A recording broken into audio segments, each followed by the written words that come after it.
Yo, what's poppin', man? It's Ainge, Gato, aka Bullet, Mr. Spanish Harlem himself. Shout out to my brother Joe Black Beats, all the way from Canada, showing that high city love, man. Word, man. Welcome to the Wild Wild East. I'm what the hood made me, the east side, and turned your boy into a beast. I done ran through them streets. Yeah, I did my little dirt. This shit is real round here. You gotta put in work. I'm soft. What's good, y'all? What's the Numbers TV? It's your boy Paul Rowe. Make sure you subscribe to the channel if you're not subscribed already. And like a video if you appreciate the content that Paul Rowe and What's the Numbers desire provided. Today we back with another profile piece. This one is on Gato. In this video, we're going to talk about his early years coming up in Harlem. Then we'll speak about Gato's entry into the streets and how it affected his life for years to come. After that, the focus will be on Gato's time as a rapper, which led to him being affiliated with Dipset rapper Jim Jones' ByrdGang crew. And then finally, we will break down the situation that currently has Gato in prison facing some serious charges. Gato, real name Angel Garcia, is from Spanish Harlem. Growing up on the east side as a kid would do a lot to shape a young Gato into the man he would become. He looked up to the older kids getting money in his projects, as drug dealing and using was big in Gato's neighborhoods. By the age of 14, Gato began hustling, and from that day on he would be knee-deep in the drug game. Gato also had a knack for violence, and was consistently getting into physical altercations with local rivals. At some point in his adolescent years, Gato would become a member of the non-trade Bloods, and as time passed, his reputation would build to be someone that was well known in the set to get money and also handle his business. Getting shot along with jail time was also something Gato had to deal with as a result of the lifestyle he was living. But sitting in a hospital or jail cell wouldn't deter him from living a street lifestyle and getting money illegally. By 2010, Gato was rapping and was filming videos and vlogs that he would release on YouTube. He had a relationship with Shooter 9 Trey, another rapper from Harlem that had ties to Jim Jones and his ByrdGang rap crew. So now Gato was still getting money in the streets and also running around with rappers in the clubs of New York City, trying to see if he could get his foot in the door to make some type of moves in the music industry. But sadly for Gato, he just couldn't stay out of trouble long enough to get his chance, because in 2016, he'll be arrested on assault and conspiracy charges. He'll be sent to Rikers as he waited for his case to play itself out in court, and in 2018, he ended up taking a plea deal for 9 years. From there, Gato will be sent up north to serve his time. While up north, Gato, who was still a member, will end up getting into a few physical situations with other inmates. One that hit the internet was an incident between him and another inmate in Fishkill Correctional Facility, where Gato was attacked with a weapon. But all that wasn't about nothing once March of 2023 hit and Gato would be released from prison on parole. He would hit the streets with a lot of energy after having missed out on so much. Most nights you could catch him at a poppin' lounge or strip club, and he was trying to get back into the swing of things. He was still heavy with the ice and cars and seemed to have came home doing well for himself after the bid he just did. Gato didn't jump right back into the music though, as the focus seemed to be on other things, like getting his business in order so that he could secure the bag for him and his family.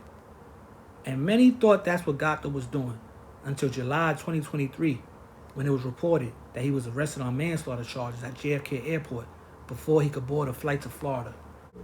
According to reports, Gato was charged with manslaughter and gun possession for shooting Angel Cruzetta in the face early in the morning in front of his Inwood building on Vermilion Ave. They rolled up on him and shot him in the head, an eyewitness who refused to give his name told the Daily News at the time. The incident, according to police, was over drugs.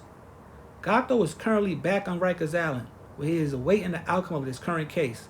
He is presumed innocent until proven guilty, so we will just have to wait and see how it all plays out. Gato is currently 45 years old. But yo, it's What's the Numbers TV. This is a quick profile piece on Gato, real name Angel Garcia out of Spanish Harlem. You understand? Gato was running around with ByrdGang, with Shooter, with Jim Jones and all that.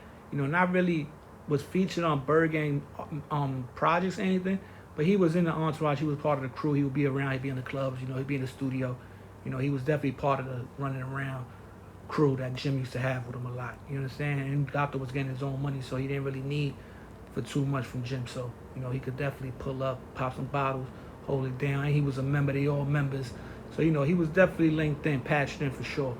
Now, you might have heard the name Gato from the Crown Court TV, video when he read the transcripts out of the CEO Chris, Takashi, Mel Murder, Harv, Nuke, Shotty, all of them, his name came up in that thing as far as, selling drugs with CEO Chris. And, then basically beefing with CEO Chris over some money he felt that CEO Chris owed him and all that. So, you definitely heard his name in those transcripts. You go check it out if you want. It's on Crown Court TV where they read the transcripts from the trial. The only one to go to trial, I think, was Harv and Nuke, so it had to probably be from their trial.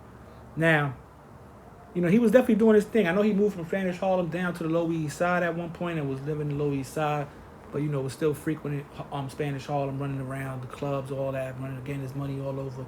But, I know he was living downtown at one point, and he talked about this in his music and his interviews and things like that, Now, he was staticky. One thing I remember about Gato is one time he had a fight in a club. It was like a club fight.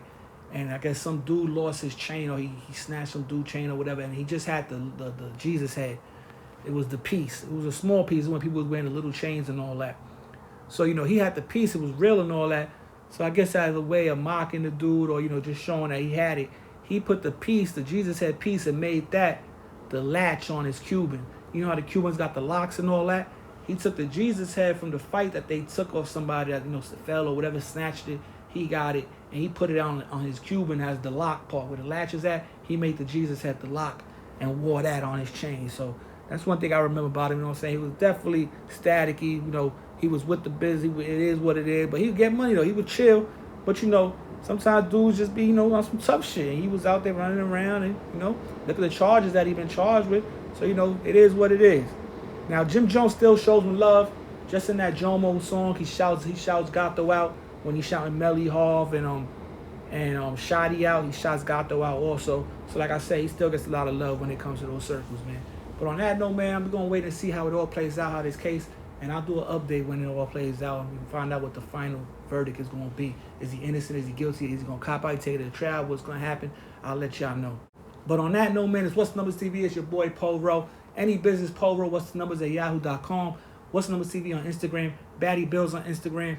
Shout out Dub B400. Shout out Federal A. Shout out all the members of the Mobb. I appreciate all y'all. We back working. We got all these profile pieces dropping back to back to back. Got another one this week, so be on the lookout. And go check out the live stream, the Clips channel. Be on the lookout for the live topic discussions. You know what I'm saying? It is what it is, man. What's the Numbers TV, man? We still around. We still working. We still getting to it, man. And on that note, it's your boy Paul Rowe. I'm out of here. Peace.